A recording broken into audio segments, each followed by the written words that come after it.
आज बरोज इतवार आबनाए हुर्मज में घुमसान का रन पड़ चुका है। एक ऐसे मौके पर जब पाकिस्तान सालसी की एक और बड़ी और अहम तरीन कोशिश कर रहा है, जंग खतरनाक मरहले में दाखिल हो चुकी है और यहाँ छोटी सी मिसकैलकुलेशन भी एक बड़े तूफान का पेश खैमा हो सकती है।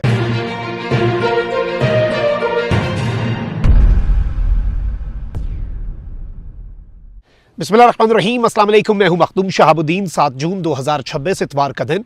नाज़रीन कराम, मशरक़ वस्ता के हवाले से कुछ ताज़ा तरीन और कुछ इंतहाई आम तरीन अपडेट्स हैं जो आपके सामने रखनी है। 6 बड़ी खबरें हैं जिनका हम जायज़ा लेंगे। Over the past few hours सूरत हाल बहुत तेज़ी से तब्दील हुई है और सूरत हाल काफ़ी हद तक अगर हम ये कहें कि तशवीशनाक है, सूरत हाल अगर हम कहें कि परेशान कुन है। And once again it's a make or break moment, यानी एक तरफ अमरीका जो है और ईरान, उनके दरमियान मामलात सबके सामने हैं। लबनान और इसराइल का मामला बड़ा परेशान कुन है और इसमें या तो एक बड़ी जंग होनी है या फिर एक मफाहमत की याददाश्त पर दस्तखत होने हैं जो कि देर पा अमन की बुनियाद बनेगा। मोहसिन नकवी भी रात को ईरान पहुंचे, लेकिन इसके साथ ही साथ on the other hand parallel चल रही हैं चीज़ें, मुज़ाकरात भी, डिप्लोमेसी भी और एक दूसरे पर हमले भी और अपनी ताकत जो है वो दिखाना भी। अब आबनाए हुर्मज़ में ईरान जो है उसने अपनी सुपीरियॉरिटी जो है वो इस्टेब्लिश करने के लिए यूनाइटेड स्टेट्स को एक बहुत बड़ा सरप्राइज़ दिया है, बल्कि चैलेंज दिया है। अमेरिका की फोर्सेस मुश्किलात में आई हैं। मैं ये डिटेल्स आपके सामने रखता हूं, लेकिन अगर अभी तक आपने इस वीडियो को लाइक नहीं किया, लाइक ज़रूर कर दें। कमेंट सेक्शन में राय का इजहार भी कीजिएगा और अगर हो सके तो इस वीडियो को शेयर करें और पाकिस्तान जिंदाबाद का जो नारा है ये आपने कॉमेंट सेक्शन में ज़रूर लिखना है। मैं इस वक्त गिलगित बल्तिस्तान में स्कर्दू में मौजूद हूँ। We are here for the election coverage.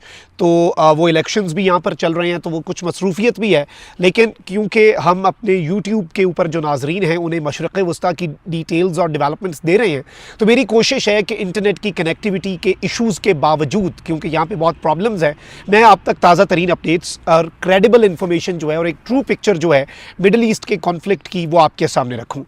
ईरानी वज़ारत ख़ारजा ने कहा है कि जो खार्ग और कशम जजीरा है उस पर अमरीकी हमले जंग बंदी की खिलाफ वर्जी हैं। हम इन्हें सीज़ फायर की वायलेशन कंसिडर करते हैं। बार बार जंग बंदी की खिलाफ वर्जियों से जाहिर होता है कि अमरीका कशीदगी कम करने का कोई इरादा नहीं रखता। गैर कानूनी कार्रवाइयों और मजीद किसी कशीदगी के नताइज का जिम्मेदार अमरीका बहादुर खुद होगा।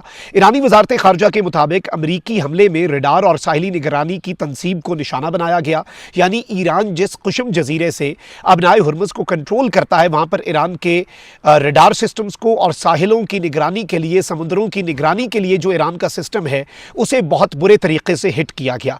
अमरीकी हमलों के जवाब में ईरान ये कहता है कि हमने ईरान ने कुवैत और बहरीन में अमरीकी फौजी अड्डों को निशाना बनाया। अमरीकी सेंटकॉम के मुताबिक आबनाए हुर्मज़ और खलीजी ममालिक की तरफ दागे गए ईरान के 7 मिसाइलों में से 6 को रोक लिया गया। 7वां मिसाइल खुद ब खुद अपने हदफ तक नहीं पहुंच सका। बहरीन में 5th फ्लीट हेडक्वार्टर को नुकसान पहुंचाने का ईरानी दावा जो है वो अमरीका ने और सेंटकॉम ने मुस्तरद कर दिया। इंटरेस्टिंगली अमरीका की सेंटकॉम जो है वो अपने नुकसान के हवाले से कोई खबर नहीं देती और वो दावों को मुस्तरद करती है, लेकिन जो ख़बरें हैं वो कहाँ से आती हैं जी? ख़बरें आती हैं कभी ब्लूमबर्ग, कभी वॉशिंगटन पोस्ट, कभी न्यूयॉर्क टाइम्स। वो रिपोर्ट ज़रूर करते हैं कि यूएस के बेसिस को निशाना भी बनाया जा रहा है, यूएस के बेसिस को हिट भी किया जा रहा है और उन्हें टफ टाइम जो है वो भी मिल रहा है। अब इसके साथ ही साथ नाज़रीन कराम, जो अटैक ड्रोन्स होते हैं, जो वन वे ड्रोन्स जिन्हें आप खुदकुश ड्रोन भी कहते हैं, ईरान के पास इनकी एक बहुत बड़ी खेप है और बड़े स्टेट ऑफ द आर्ट और बड़े लीथल किस्म के कम कीमत में तैयार होने वाले ड्रोन्स हैं। बड़ी तबाही भी मचाई ईरान ने, इससे पहले वाजे कर दिया कि उसके पास एज है अटैकिंग कैपेसिटी और कैपेबिलिटी के हवाले से।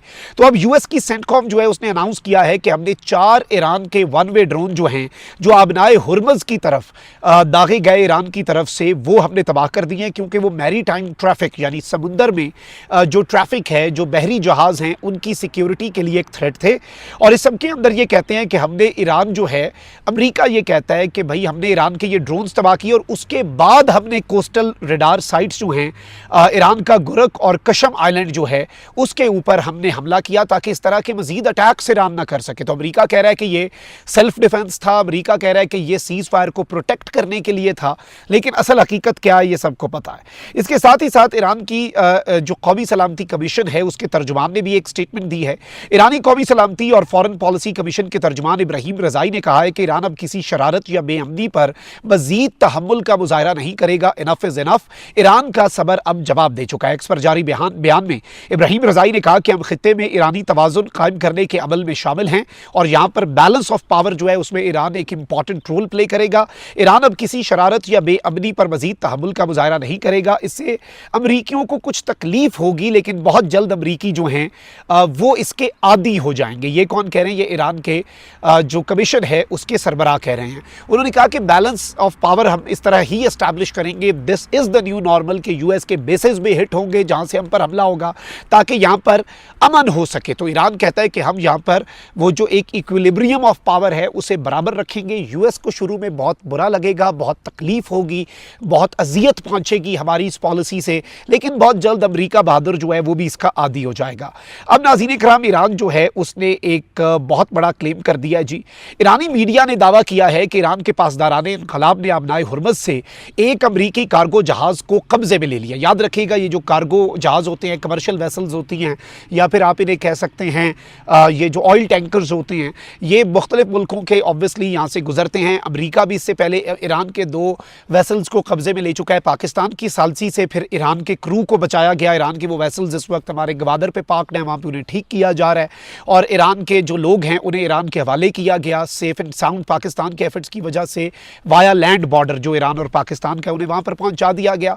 लेकिन अब ईरान ने अमरीकी कार्गो जहाज़ कब्जे में ले लिया। कार्गो जहाज़ को कब्जे में लेने का मतलब है कि अमरीकी कार्गो जहाज़ का अमला जो है वो भी इस वक्त ईरान के पासदाराने इनकलाब की तहवील में है।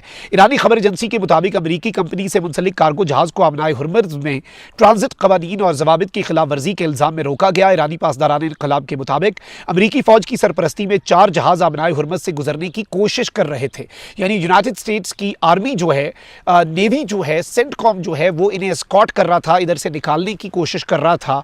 इनमें से एक जहाज़ को निशाना बनाकर रोक लिया गया, जबकि बाकी 3 जो अमेरिका के जहाज़ हैं वो खुद ही वापस लौट गए, वापस पलट गए और वो ईरान के इस एक्शन से डर कर भाग गए। ईरानी मीडिया पर जहाज़ की फुटेज जो है वो भी जारी की गई है और दावा किया गया है कि ये जहाज़ अमेरिका का है। अब ये कोई छोटी मोटी बात नहीं है, पूरी दुनिया के सामने एक मुल्क का मीडिया जो है वो फुटेज शेयर करता है और अमेरिका ने अब तक इस दावे के ऊपर कोई बाज़ाब्ता रद्द अमल भी नहीं दिया। इससे भी कुछ चीज़ें हमारे सामने क्लियर होती हैं। वो कैसे भाई? उसका मतलब यह है कि अमेरिका की सेंटकॉम जो है ना वो 2 मिनट भी नहीं लगाती ईरान के दावे की तरदीद करने में। अगर वो दावा जो है वो ऐसा हो जो अमेरिका को लगे कि भाई ऐसा नहीं हुआ और ईरान ने गलत क्लेम किया, लेकिन ईरान के कुछ क्लेम्स ऐसे हैं जिन पर अमेरिका अभी तक खामोश है।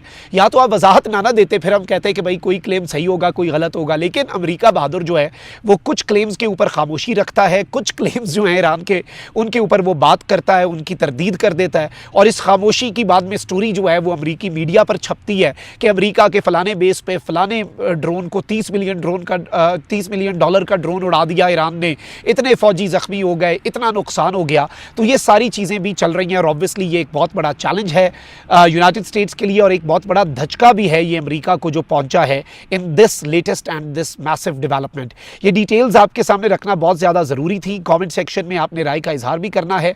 अपना बहुत ख्याल रखें। अल्लाह निगहबान। पाकिस्तान जिंदाबाद।